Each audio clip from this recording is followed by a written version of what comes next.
J'espère que vous allez bien. J'espère surtout que vous allez passer la prochaine heure avec nous, heure au cours de laquelle nous allons continuer notre analyse de l'actualité sociopolitique haïtienne.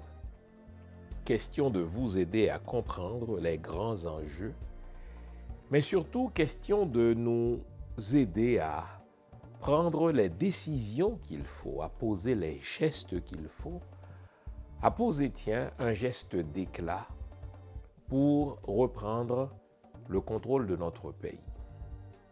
Car c'est de cela qu'il s'agit, c'est de cela qu'il s'agit.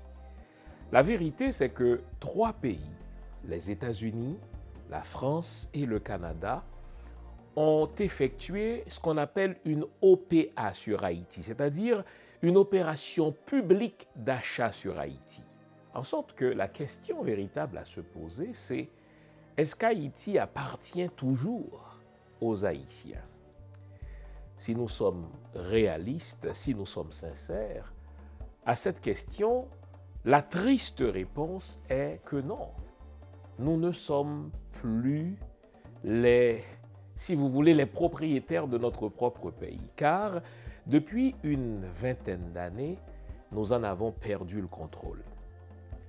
Il s'agira pour nous de voir comment cette OPA a commencé, comment cette opération publique d'achat a commencé, quels sont les mécanismes que les États-Unis, le Canada et la France ont mis en place pour nous ravir le contrôle de notre pays.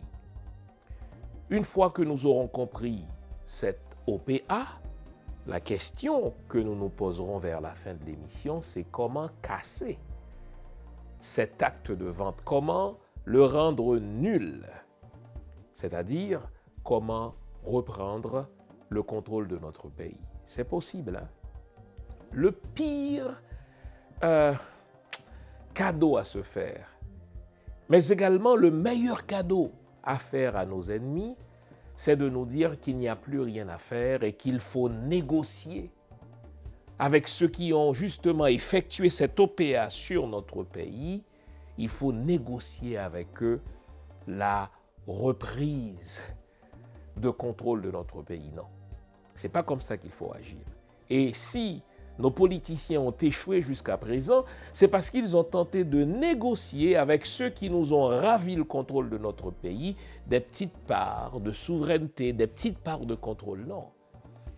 Il nous faut poser un geste d'éclat par lequel nous allons signifier au monde entier, mais également à ces 3 pays, que désormais, nous voulons reprendre le contrôle politique de notre pays.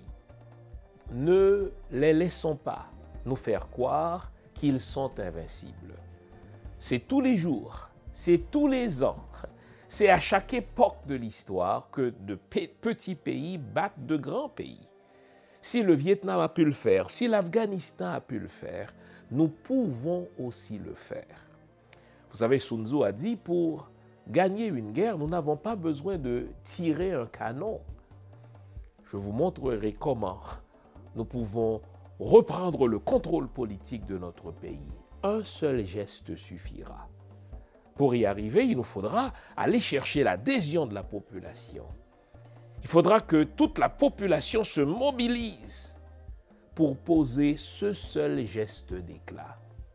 Et par ce geste-là, nous allons recouvrer notre souveraineté politique, mettre en place un gouvernement de reconquête de dignité et de souveraineté, lancer le pays dans des chantiers fondamentaux de reconstruction avant de penser finalement aux élections. C'est le plan qu'il nous faudra suivre. Évidemment, ceux qui ont effectué cette opération publique d'achat illégitime ne voudront pas entendre parler de cela. Leurs serviteurs, c'est-à-dire les instruments de cette OPA, l'oligarchie, la classe politique traditionnelle, auront elles aussi peur de poser ce geste d'éclat. Voilà pourquoi nous n'avons pas le choix que de penser en dehors de la boîte, comme on dit. Nous n'avons pas le choix que d'être ingénieux, d'être créatifs, de manière à arriver à poser ce seul geste d'éclat.